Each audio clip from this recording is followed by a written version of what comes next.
If you actually cared about me, you would ask me what's helpful before you make policies to quote unquote help me. My name is Efa Akutekha. I'm 33 and I work as an executive and creative producer. My name is Yonas Assefa. I'm 53-year-old and I'm a recruiter. My name is Jarod. I am 24 years old and I am a graduate student at USC. My name is Jason Williams. I'm 41 years old and I'm a PhD candidate in chemical biology at UCLA. I voted for Kamala Harris. I voted for Kamala Harris. I voted for Jill Stein. I did not vote in the 2024 election. I do not affiliate with any political party. I affiliate with the Democratic political party. I do not affiliate with any party. Currently I'm affiliated with the Democratic Party, but I would like to see more out of them. If I could go back in time, I would not change my vote because Kamala aligned with my personal views and beliefs more than Donald Trump did. If I can go back in time, I would really take the opportunity and vote. And I would vote Democrat. I would not change my vote if I could go back in time. I voted for Kamala Harris, and at the time I believe that out of the options I had available, that was the best option for me personally and for other people as well in the country. I do still wish that I had had a different option, or that we had had more choice in who our opponent would be in that seat come November, but I would not take back the vote that I did make. If I could go back in time, I would do a lot of other things. I would have done a lot of things, but I wouldn't have changed my vote. I don't think that my vote really matters for presidential candidate in California.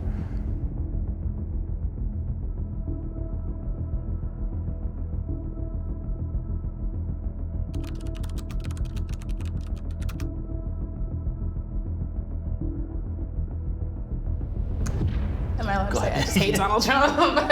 I just don't like that man. I just know that everything he's ever said is so far against everything I've ever been raised to believe and all of the morals and values that I have as a person. And also growing up in New Jersey, I feel like we all knew Donald Trump is kind of a joke, and then The Apprentice started and everybody was like, oh my God, what a great guy. And then he became president and I'm just like, wow, I had 20 years of my life where I really thought the entire world thought this man was crazy. And then all of a sudden he's like, no, take me seriously. And people were like, you bet. So yeah, honestly, I think a large part of my vote was just like, I wish I had the opportunity to vote specifically for a candidate that I appreciated, but I was really just voting against somebody that I knew would mess up my life more. So. I think for me it was a missed opportunity. I was so involved and really sitting down and observing that I really didn't even think about voting, which is really my bad. Because one of the things that we have here in this country is that right to vote and to make your voice heard. So at one point I even remember myself being confused. The values that I have and the way that the candidates were going at it and make it so personal. And, seeing with my daughter sitting down and watching TV and you get applaud when you make fun of other people. And that's not what we do when we grow up. That's not the values that Americans have.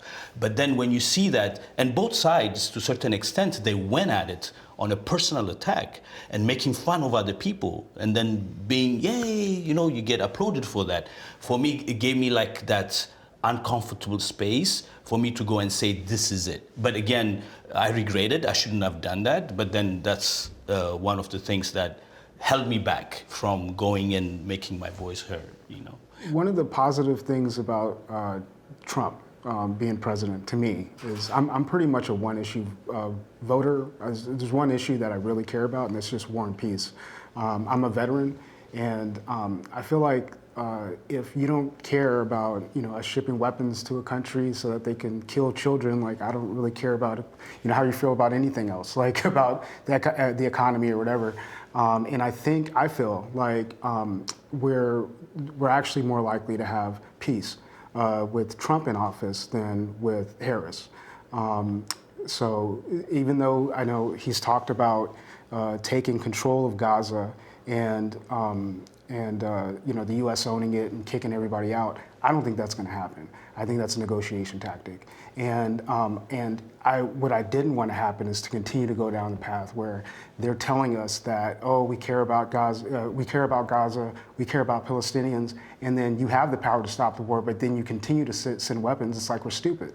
You know what I mean? Like, I would rather be told the truth about what's going on, and I feel like that's what's going to happen with Trump. I also feel like he's not part of the the plan, the Middle Eastern plan that they've been enacting through Bush, through Obama. Trump didn't invade any new countries. He didn't start any new wars. In fact, I feel like when he was in office last time, it's like they stopped everything so that he wouldn't mess up the plan, And I feel like that's what's going on now. I feel like we're less likely to go to war with Iran with Trump in office than with Harris. So, can I ask though? Sorry. Yeah. Just drilling into that, so. I disagree, but on the likelihood of us going to war with him in office. But I am curious to hear your thoughts then about, you said you were a veteran, you said that you think that he's just kind of joking about his plans for Gaza or whatever. But after seeing how he is treating veterans right now and seeing how he's trying to gut the VA and stuff like that, and then also seeing how he has kind of on a global stage changed how everybody views our alliances due to his friendship with Vladimir Putin and due to the way that he is treating Ukraine versus Russia in this whole argument or in this whole discussion about having a ceasefire. He's really deferring to Russia as being the people that he wants to work with. How does that make you feel, I guess, in terms of your assuredness that he would not provoke other people to then question whether or not we're a good ally and whether or not, we're going to help Russia continue some sort of campaign? Because we're already agitating Canada, we're agitating Greenland, we're agitating the UK, all of these people who should be our partners. So it is if we're taking Putin's side on things, and Putin is somebody who does not mind war, what makes you think that we would not get ourselves into a war by aligning ourselves with someone like that? I don't believe that he's aligned or allies with Russia at all. I think that that's a narrative that's being pushed by the media because they want war in Iran. I've been against supporting Ukraine from the very beginning because I know what happened in 2014, and I know that we've been provoking war with Russia for years. And we knew from the beginning, from when we started supporting Ukraine, that they were going to lose. There's no way that they were going to win against Russia. We're just trying to, in my opinion, we're just trying to annoy Russia. And I mean, the whole point of that war is that the Western Alliance wants to bring Ukraine in NATO. Russia's been saying since 1989 that if that happens, that's a red line. They have to remain neutral. We've been doing everything we can to try to get them into NATO. And I feel like Trump doesn't want that to happen, and a lot of the rest of the world doesn't want that to happen, because that can possibly provoke World War III. I've never been for supporting this war against Russia with Ukraine, and I feel like the U.S. has provoked that war from the coup in 2014. And Ukraine has been attacking Russian, ethnic Russians ever since then. I'm on the side of ending the war, and I think that Trump is too. I don't agree with Trump. I don't like Trump, but this is my issue, and I feel like he's more my will be done more with him in office than with a Democrat or any other Republican. Okay. I mean, I think also, you see, if we can just humanize this and not see it as big countries getting to war. It's unpredictable. Anything can happen within the next 4 years. But I think as society and within our community, if we stand for peace, if we stand for what we believe in, I think we should create that power within ourselves, within the community, and hold the politicians accountable. They cannot predict what's going to happen. Trump can tell you we're not going to go into war, but you never know what can happen in the Middle East and with Israel and the Palestinians and everywhere. So no politician can come in and say, That's it. For the next 4 years, when I'm a leader, there's no war. Yes, they can say that, but the actuality can be different. But we as society, I think we have to hold those in power accountable for what they say and not really be observant and be involved more like emotionally. I think we should really start movements and saying, we want peace. We will not send our brothers, our sisters. By the way, thank you very much for your service. You know, it cannot, I know we were just talking earlier, it's just, you're a family, you have family, you deciding to go to war is not an easy thing, right? To protect your country, to make that decision to go on that whatever ship or plane and go and face the unknown. It takes a lot of courage. And we thank you for that and people like you who are in that. But I think us as society, we need to get stronger in what we believe in and not wait for 4 years during election year and say, oh, this is what we want. We need to start movements in what we believe in our community from the get-go, today. You know what I mean? I think that would help and hold the politicians accountable.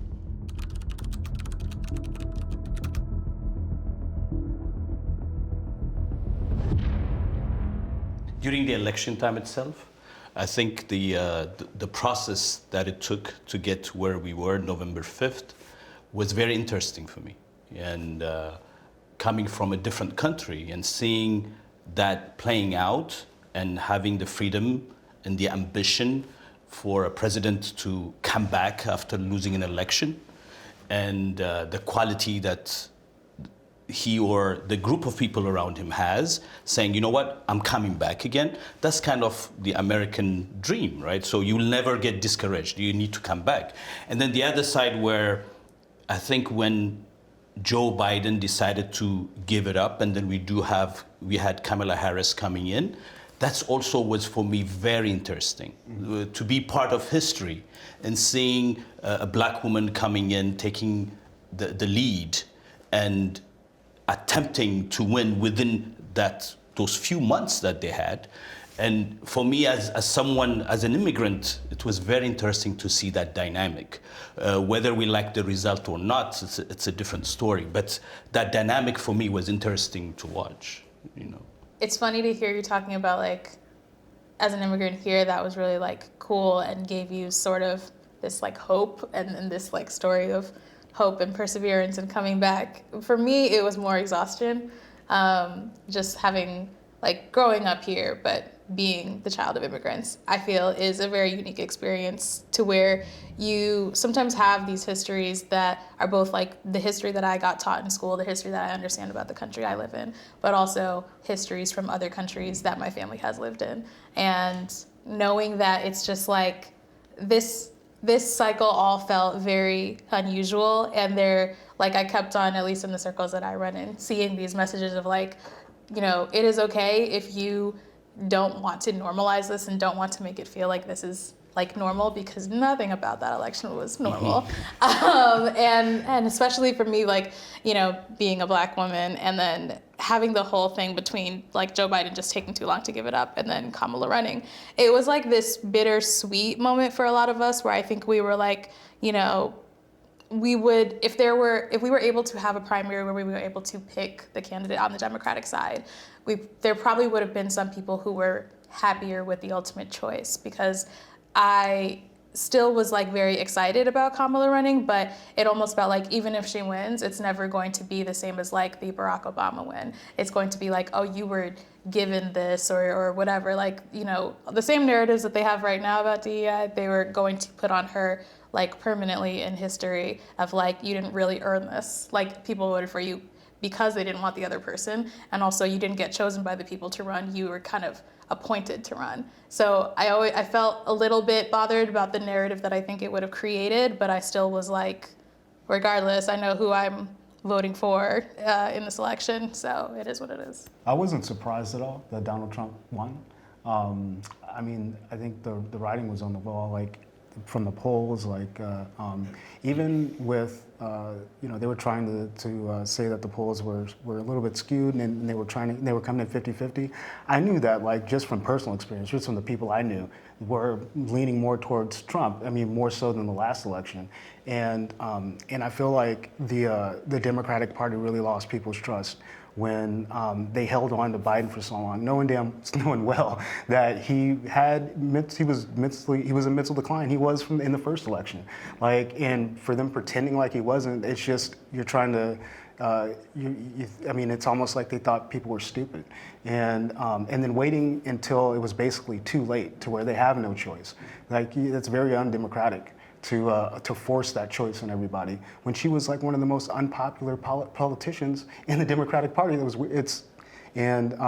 way, I voted for Jill Stein, and because in California, like for the presidential election, it really doesn't matter like where my vote, because it's going to go Democratic, and the Green Party can use more votes. I think it helps them with getting on the ballot the next election. So. Yeah, so I wasn't shocked that Trump won either. I know there's a big uproar, especially some people I knew. They're literally crying because of the result. Me personally, I voted for Kamala, but because she aligns more with my views and values. But I wasn't necessarily angry when Trump won, because I feel like the president has an effect on our lives, obviously, but I feel like everyday people can still do the things they want to do despite of who the president is and whatever he ends up doing in office. So I feel like the result shouldn't really make you react so emotionally. Yeah. I also want to, just to your point about the everyday person can still do what they want to do regardless of the president. I do want to say that that's a little bit of a privileged viewpoint, especially being a woman who woke up the day after their election, to friends from red states being like, wow, I really have to move now. That's crazy. I have a friend who recently got married and wants to start a family, but she lives in a southern state where the closest place she could have any sort of, emergency health care as a woman is probably 8 to 10 hours drive away because of the last time that he was president and all that undoing Roe v. Wade has kind of done for women in this country. So I will say that, I think that for specific people that I know who belong to certain communities, whether you identify as female or queer, or just a person of color, an immigrant even, there were some people who I think were a little bit more scared of yes, certain people in this country may not have had their lives as affected by the last administration, but I did. And then moving forward, there are things that they would like to do to affect even more groups of people. And it can take a very long time to undo some of the harms that an administration does, even when it's just legally them doing things. And so us now seeing how their second term is going so far, it's wow, you guys are really just seeing how much you can get done and undoing things in a way that I think is going to take a lot longer than normal to bring back to, restoring people their rights to operate in this country the way that they used to. So I think that was one of the bigger drivers too for me being really upset after the election, just because it was me recognizing wow, there's a good chance that I lose even more of my rights in this country. And that is something I never really thought about when I was a kid learning about politics or anything like that.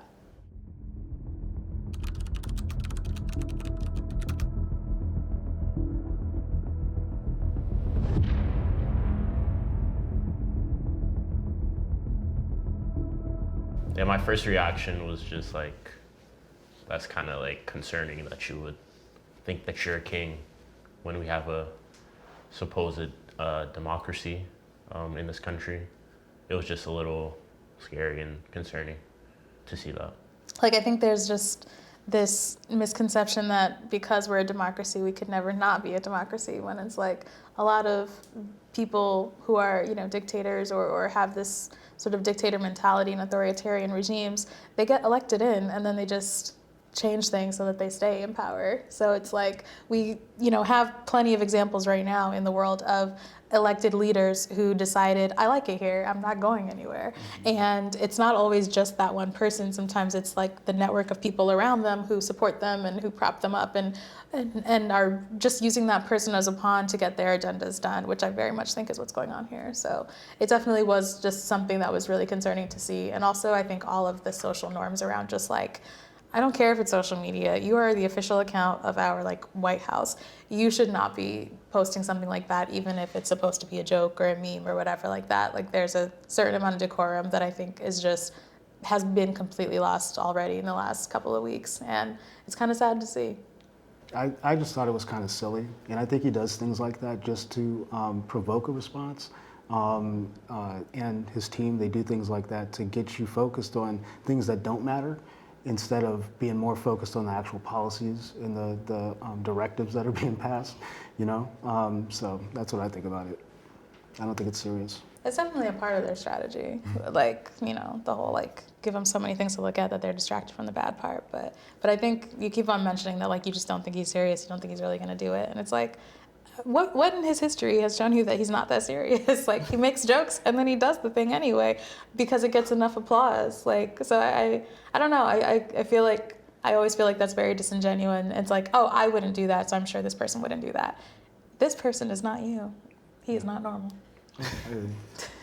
I think I agree with Jason. When I saw it, I thought it was silly, but then both can be considered in saying this can be serious because from what he has done before. And then, he's very pushy, and then he says, I think what he envisions has to happen, has to manifest somehow. But I don't think we're there yet. So I don't think they will allow him to do that yet. Even his own people, I don't think, as you said, kill democracy and then just have one guy rule.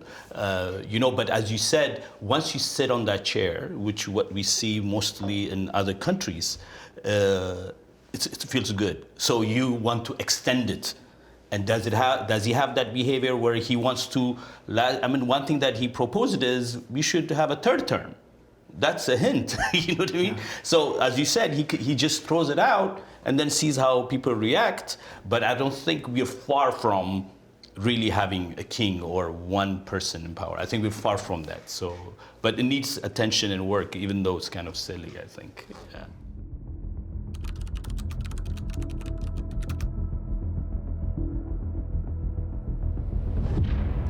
Like I said earlier, is for him to lose in 2020 and then for him to come back in 2024, for me shows ambitious and someone who's really strong in what he wants and make it happen. So that's one thing that I can internalize and learn from myself. So the way he has done it, I know he has people around who are helping him to get there, but then it's whether we call it the American dream, to start where he started, of course privileged, and then go up to get to this position. It's just an interesting life, a life cycle. And someone in his 70s to go against people who are younger than him and have a voice that people can hear and go in majority and vote for him, it shows some quality that we can learn, but implement it in the right way. We cannot take it as is, but so I admire his ambition, I admire his straightforwardness, I admire that, he's sitting down with Zelensky and telling him, we just want the minerals. I don't think I ever heard whether it's right or wrong, but, sitting in an Oval Office and say, this is what we want, sign it. And making it a public like that, which really, it's flashed back, it wasn't good, but his drive, even though he thinks that he does it by himself, but his drive is something that I can internalize and say, if I want something, and this is the land of opportunity, I can achieve it. So that's one thing that I can take from that. Yeah. I actually kind of like the fact that you're able to find very positive things in a lot of the stuff that we've been talking about so far, because it's like, I look at a lot of these things with just so much dread. But I think that there's a part of me that is just sort of like, I want to be similar to you. And I want to be able to say well, at least this is a, message of hope of doesn't matter. You're never too old to accomplish your dreams or something. But it also is that thing of we're also sort of teaching people to go about it the wrong way. We're teaching people that if you have enough money, you can buy a presidency. We're teaching people that if you get into a position of power, you can just bring all your friends along regardless of whether or not they know what they're doing, and you can, muck up all the systems and stuff like that. So it's maybe we're having some glimmers of hope, but even within that, there's so much where it's the lesson you're learning is that if you don't have any morals, you can do whatever you want in this world. And that kind of like for some people, that's a great message to hear, I'm sure. But for me personally, that would not be what I want, like, my, kids or whatever to be learning from this presidency. And so I feel like it's so hard for me to detach the negative that has come from any of the positives that he could have. I really appreciate like the shakeup that's been going on lately, even though it's negatively affected, like what's going on with Doge is negatively affecting me already. But I think that the government's been running a certain way for so long, like that just breaking things and then trying to get them to work again, it'll really expose like the waste that's going on in government. Like, I don't know if you've ever been to a VA hospital, but like there's like 1,000 people working there, and if you walk past their office, like most of them aren't doing anything. Like, there's a lot of money that we spend that it's like, where does it go? You know what I mean? And it would be, even if it breaks stuff, even if things don't work for a little while, I think it brings attention to where there really is waste in the government, and whoever comes in to fix it, maybe we could rebuild it better. Because the way that things were going, it wasn't going to change unless something drastic happened. And I think that drastic thing's happening right now,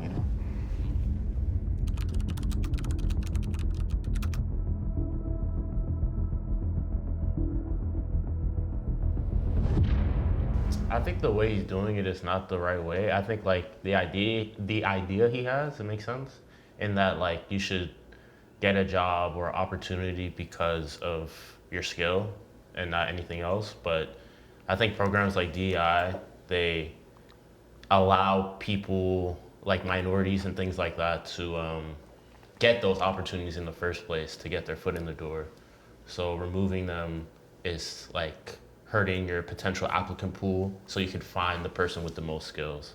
So I feel like peeling back DEI completely is not the correct route, but he has the right idea, at least based on what he's saying. What bothers me is that DEI, they make it like the narrative is like a walk movement, which is not. This has started in the 60s. We had Lyndon Johnson signing federal employers not to discriminate. We had Obama affirming it in 2011, I think. And then we had Nixon, the equal opportunity employment or whatever. So it's nothing new, but I think it's up to us to go back and see what worked and what didn't, and then implement it in the way that all of us can benefit from it.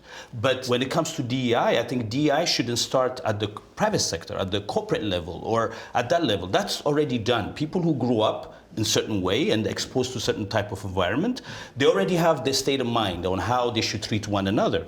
I think DEI should start within communities. I think the essential work or the most important thing should be done at the root, at the level where all of us should have access to things. So when I came in this country, I never believed, I thought every state and every city is clean and there's no crime, because that's what we see back home. We see movies, nobody's locking cars. People are just walking by, eating their burger on the street. I come here, you have this, the steering wheel thing that you lock your car with and stuff. So I don't think in this country, as rich as it is and as a lot of opportunities available, no mayor in a city should say this is a bad area and this is a good area. Equally, I think most cities should be equally good. Yes, there are the achievers who buy mansions and live and pay more taxes, but I think government should be involved in subsidizing in healthcare, the financial system, schools, and all those 4 essentials, pillar of a community, and do the job at that level, and not wait until, nobody's hiring the minorities at the workplace. I think the work should start at the bottom, First of all, I think the DEI is really just a word that they're using to describe what they really mean, which is they want to get people of color out of everything. But I think that, when you look at the actual data around, quote unquote DEI and how that has helped move the needle in certain industries, in the government, just in our society in general, it's pretty much always a net positive. And especially our country has a tendency to use diverse people when it's to their advantage and then get rid of them when they no longer need that, right? So 2020, of course, there was this huge wave of all these companies now wanting to do better. And then now all of those people have been laying off everyone for the last year or two. And coincidentally, if you look at them more specifically, they tend to be laying off women and veterans and people of color in larger numbers when they're doing these mass layoffs. So even in the private sector, we're seeing this sort of it was important to us when it was culturally relevant. Now that it's not, and also now that it could be a negative for us with this administration, we're just not going to care about it and we're going to roll it back. So during World War II, if I remember correctly, there were just so many, World War II, Vietnam, all these places where we've had major wars, there have been so many men sent overseas specifically to fight that our workforce always had to rely on more women coming up. And World War II was the first time where that really happened, where we had more women in the workplace because all the men were overseas fighting. And that boosted the economy because now there were women earning money. And then even after those men came back, a lot of people were okay, we don't need the women anymore. So they kicked them out of the factories or whatever. But some of those women had gotten used to work and had built up skills and did start to have jobs and ambitions, and that sort of helped in a lot of ways to just push more women into the workplace. And then actually a lot of people don't know that even flight attendants are the reason, we're a big part of us having unions for so long, because that was a very female dominated position, and they would be harassed all of the time by male passengers. And eventually they were we should not be treated this way by our employers, by our the people, our customers, all of these things, because they had all these restrictions on how they could look and then how they were allowed to basically fight back against people treating them any kind of way. And they basically banded together and were we're gonna fight for our rights to be treated fairly and normally in a workplace. And other unions do the same thing. But whenever we look at those diverse populations entering workforces, we see that they find all of these little cracks in the system. And, women is a good example in those two situations of working during the war or working as flight attendants or whatever, where they're able to expose something that a man wouldn't have seen, or they're able to do something that then helps the country at large, but it's not attributed to us usually. So I feel I'm going on a bit of a tangent around all this, but really just going back to even when you have diverse people working in your company, you're able to get different perspectives of what would a Spanish-speaking person think of this? What would a person from Africa think about this? What would a person who identifies as African-American think about this? And you're able to do different things. I work in marketing, and it's very apparent to me when I watch a commercial and I'm not a single Black person was consulted on this, because that's crazy. And then that company gets backlash, and it's if you just hired one Black person in your entire marketing organization, somebody would have flagged that. So yeah, I very much feel all of his policies are trying to roll back DEI, and while I think it's just a dog whistle for other stuff, I think that even targeting that is negating all of the positives that can come from just having different viewpoints exist in one space and work together, because I'm going to notice something that you don't notice. You're going to notice something that I don't notice. And I think that helps everybody's work to get better over time. I knew that this was going to happen years ago. After the first Trump election, there were these initiatives to try to get the Asian populations against Black people in education.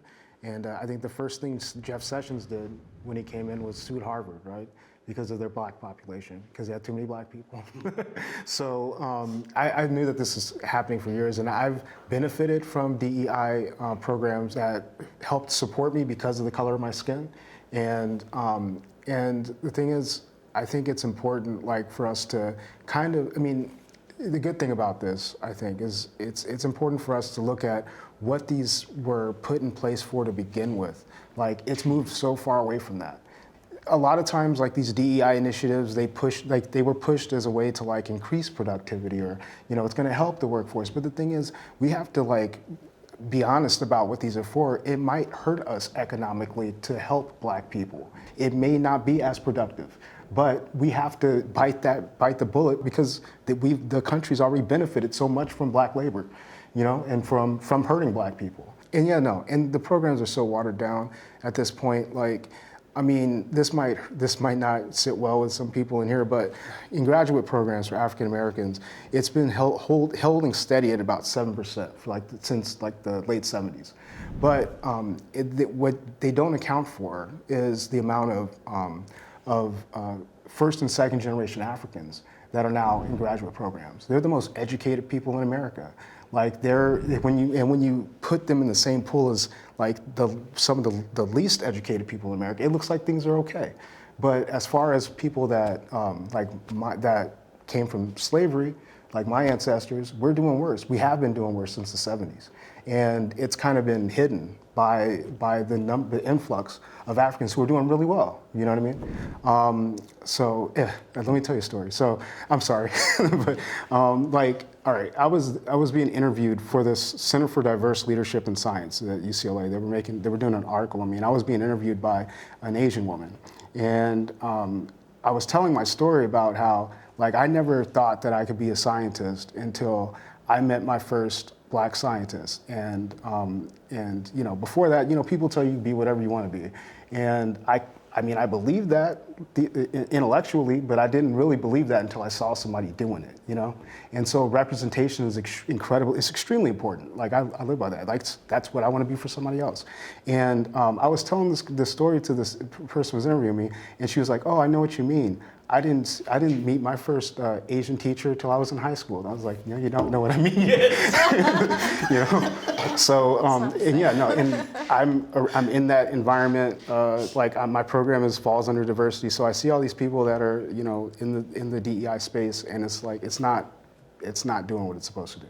Yeah, because also you had said something about, and well, both of us about Kamala, if she was elected, would she be a DEI hire or whatever, and I think that sometimes I struggle with this idea, I never quite know how to feel about the idea that I do think that certain programs to help historically disadvantaged groups are helpful in terms of you have already shown that you will not let these people in the door, so we are going to force you to let some of these people in the door so that they can at least experiment, see what's up, play around with it, and then figure out their path, right? So if you are an institution that just has really low numbers of Black people, we're going to be you need to have some programs to bring some Black people to your school. And I think that there's this assumption that from certain people who don't support DEI, I think there's an assumption that the folks who get in through those programs are also not worthy of being there. And then sometimes that ends up feeding into this narrative that you're only here because you're Black, or you're only here because you're a woman. But then if I was able to be in this program and I hit all of the requirements to graduate this university, for instance, why are you still telling me that the way I got in here is the problem? I still had to do everything that somebody else in this space had to do in order to get where I am. This was not a No Child Left Behind situation if I graduated Harvard or if I passed my medical boards to become a doctor. I am not here just because of this. I'm here because somebody gave me a leg up to get an opportunity that I normally would not get, but I still had to meet all of the same requirements as everybody else in order to move beyond that. And so sometimes I do get very annoyed when I'll because I have experienced this as well in my career sometimes where I'm in a space and I look around and everybody around me doesn't look like me, and I'm just nervous about whether or not they'll think that I belong there. And it's I have to keep reminding myself that I did something to be in this room, or I did something to have this job title. I'm allowed to claim that regardless of whether or not somebody else thinks that I earned it. And so I think that it really messes with you sometimes to be could it have been that I got a little leg up? Yeah, but also that rich kid over there probably had a leg up, and that other person over there had a leg up just because they're a boy and I'm a girl. There's lots of things that can give you a leg up in this world, whether or not you acknowledge it. I think, when it comes to the private sector, all of us, I think, had the chance to work, but what is enough? That's the question. How many minorities should a company hire to say that it met the standard? And how is it at the end of the day, how does that contribute to productivity? So how many of people like me is enough for a company for us to say, oh, this is good enough? So that's why, for me, my belief is whatever DEI program that needs to be implemented, first of all, is not new, as we talked about, but also the exposure needs to start in schools so that my daughter would not feel different than the other person. And my daughter will say, you know what, whatever you will achieve, I will achieve. But that government needs to be involved in whether subsidizing or things like that needs to be done in order for communities to grow together. We see places, for example, LA is a good place where at one time we have our own kind of people there. You turn around, everybody's gone. But the area looks better now. You know, we should work on that. I mean, why? Why do the other ones come in and make it look better? But for us, it wasn't that area. It wasn't good. You know what I mean? So we need to work on that. So if the exposure starts, let me just be honest with you. Me coming from Ethiopia and then not having the race issue in my mind and not feeling not inferior to any race, you know, it can be. And coming here, there's a lot of adjustments that we have to make. I'm so fortunate that I understand that what the price that has been paid for by African Americans here through slavery, through the civil, in the 60s, what went on really helped me to be who I am today. So we need to build that bridge, like you said, you know, the African educated people, but we need to close the gap between the true Africans who come here and succeed a certain way, and then the people who are here. So we need to form a stronger relationship and know our history so that we can build it. But that doesn't start when I go for an interview. You know, by that time, I don't care how much you train the CEO, he's already has mind. And yeah, DI told me to hire him. Just pick that guy in there. I don't know what they go through, you know what I mean? That which is not fair. You know, like you said, it's not fair. But he might see me and then some other people who look like him and say, oh, hi, Yonas, you know, we have to meet that standard. So that we can avoid that, I think it has to start from the roots. That's what I think, you know what I mean? Maybe. I think there's just an over assumption of how often people are getting hired just because they're diverse, and especially because we only think about diversity in terms of race. But it is being a woman, it is being a veteran, it is being disabled, it is being a queer person, and sometimes they don't even have to disclose certain things that make you a diverse person. But like once you're in an organization, maybe then you feel comfortable enough to say, actually, I have like autism or something like that, right? And so sometimes I think that like, yeah, there's this. Again, it's that idea that like just because I was brought into this space because of my diversity, I'm not also like I would not have also been brought in here just merit based if that thing wasn't, you know, an issue. But I do also agree with your point about like it should be starting younger, and that was very much like MLK's dream that like you know that kids would grow up not having these ideas. But you know, first of all, then we get to the whole thing of like wanting to abolish the Department of Education and all of the chaos that would cause. But there's also just like, yeah, there's still, like you said, so many parts of America that do not look the way that everybody thinks it looks if you're like from another country and stuff. So there's places where you grow up and literally everybody in your town is the same like color as you. Literally everybody in your town has the same income bracket as you, and the same access to resources as you, or lack of access to resources. And then you get older and you start to like mix and mingle with other folks, but you have all these like ideas that were instilled in you as a kid. And with us trying to like ban certain types of books or change curriculums in school systems to where we also don't learn about how people have been historically disadvantaged, you then get people who grow up with this idea that like, oh, you guys are asking for more when all the rest of us are existing on this level playing field. And it's like, I'm asking for enough to get to your level, but you think I'm already on your level because they didn't teach you that I wasn't.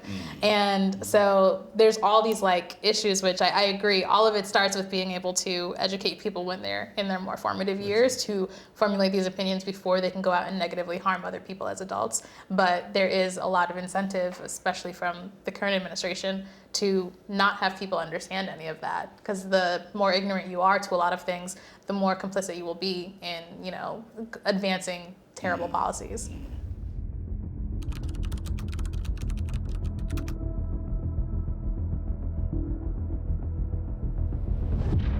I think DI gives people, like minorities specifically, opportunities that they might not have gotten otherwise. So if you take away someone's chance to get an opportunity to get into a field or profession, then I think that might hurt the economy and hurt like the performance of people within that profession. It just like decreases the pool of potential applicants and might take away an opportunity from someone who deserves it. Yeah, I'm really curious because I feel like I don't have a lot of like practical knowledge of what it even looks like to exist in a world where there aren't these considerations about like diversifying. Because like, yeah, I think that when I was younger, it was not a huge thought, and especially me being somebody who works in media, I know it was always a thought in my head of like, why don't I see more people of different backgrounds when I'm watching my favorite shows? And like, so I feel like I'm curious to see when that's not something where people are like mandated or at least expected to do this. I'm curious to see people's true colors, because once you don't have this like rule that you have to follow, or this even just a norm that you have to follow, like your true colors start to show through over a couple of years. And you know, obviously my hope is that everything is still based on merit, but it's just kind of like, who do you see as being deserving of opportunities? And so I'm really curious to see how that shakes out, because if DEI is sort of removed, I'm curious to see if people lean towards more going backwards in thought or being more progressive. If it is removed, then I feel like we're primed to like rise to the occasion at this point.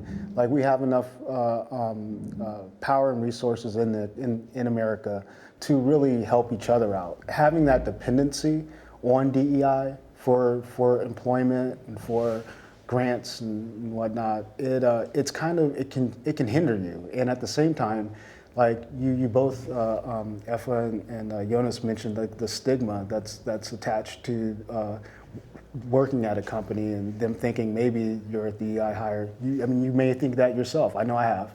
And so like knowing that that you can stand in, that you're there because 100% because they want you there, is that the company wants you there, is it can improve your confidence. To have to depend on DEI or any of these initiatives to get a job is not a good position to be in. Like hopefully we can start helping each other out some more, like buy from Black-owned businesses, you know what I mean? Like start your own company, and so that you don't have to depend on quotas or on DEI initiatives. So that's, what do you call a white-owned company? Yeah, and I do love that idea of like, if we're able to, if those people who would normally depend on more diverse programs to be hired, if some of them are able to create the organizations that can do hiring, I usually do like have high hopes that they will carry that and like pay it forward. Because like in my industry, everybody knows the Black companies, and so you want to work there, and it's like, I would love to work for this place, but I can't get into there yet, so I work over here. But it does make me nervous, I think, only just for those industries where if you're a chemical engineer, is there a Black-owned company, or is there a company that's mostly diverse that I can go and apply to? I don't know. So yeah, I'm hopeful that some of those industries where and again, it's not just about Black people and specifically, but those industries that are very heavily dominated by like a homogenous group of folks, I hope that we start able to see more leaders emerge in those places so that they can sort of pay it forward for those other people who want to just be able to help each other out and have a space to do that. I think for me, it involves people's life. This is, people who go and work and earn their living.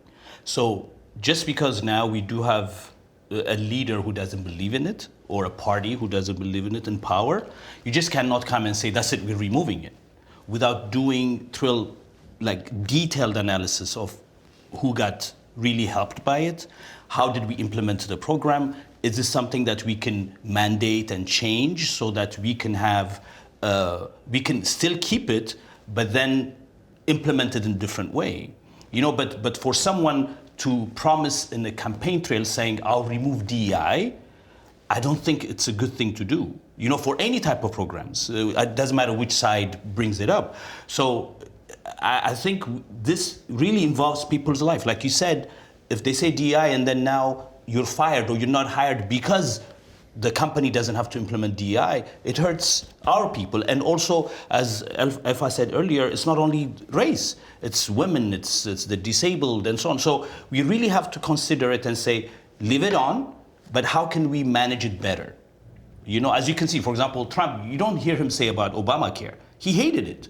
But he's not removing it because he knows the implication of that would really, because it hurts his own people or whatever it is, right? So I think we should really study what it is before ripping it off and say that it shouldn't exist at all. So we should be cautious about just removing it. You know what I mean? Yeah. Also, I think you two have children, and I'm curious about like, they keep saying that a lot of these policies are to protect children or to, keep certain things away from children, specifically, whether it's in a bathroom or in a classroom. So I am curious about like if you guys have had those thoughts or what kind of conversations happen in your households around that stuff. Yeah, I think for me, it always takes me back to a question that I was asked after I got married and then before I had children. A coworker of mine came to me and said, "Why would you have children in this world? It's a mess. This was after 9/11, killing and so on." So as human beings, if we focus on the negative all the time, we can't move forward. So picking examples and really comparing it to the large number of how we live our daily life, that could be minimal, and then making decisions based on that wouldn't be fair. So I think we have to accept one another for who we are, but where we at and our purpose matter. So, if a person wants to be in the military, what is that person's contribution to the cause? It doesn't matter where they come from. I think it should stop there. So making a judgment based on emotions and not comparing it to the overall situations, I don't think it would be fair.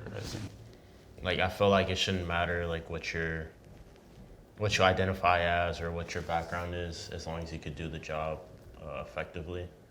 Yeah, and especially because like I think my stance on it, like having friends who identify as trans, non-binary, like identifying as a member of a queer community, I very much feel like a lot of it is that rhetoric around like we want to protect you, the trans person, or we want to protect this other person who may be harmed by you or whatever. And it's like all these ideas about like who you're protecting with any of these policies. But it's like, once again, where is any data that shows that this has been a problem? Like so much of it is just fear mongering around things that genuinely have not happened, whereas there's things where you can say like, actually, we do have a problem with women in the military getting assaulted. We should probably look at that, as opposed to trying to kick out trans people, right?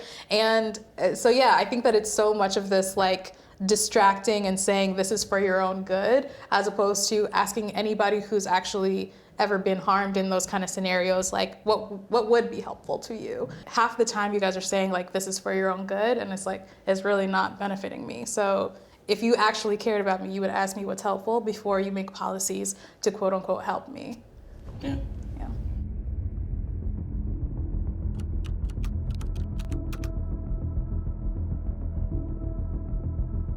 Well, the takeaway lesson from this experience is really having an open platform so that we can share our ideas, our thoughts, and then respect that. I think the key takeaway from this experience is that there's a lot of things about immigration policy that I really need to pay more attention to, and I should, since I do work with a lot of people that are second generation Africans, I should be more mindful of their perspective on immigration. An important lesson I learned is to consider how issues affect people completely differently than me.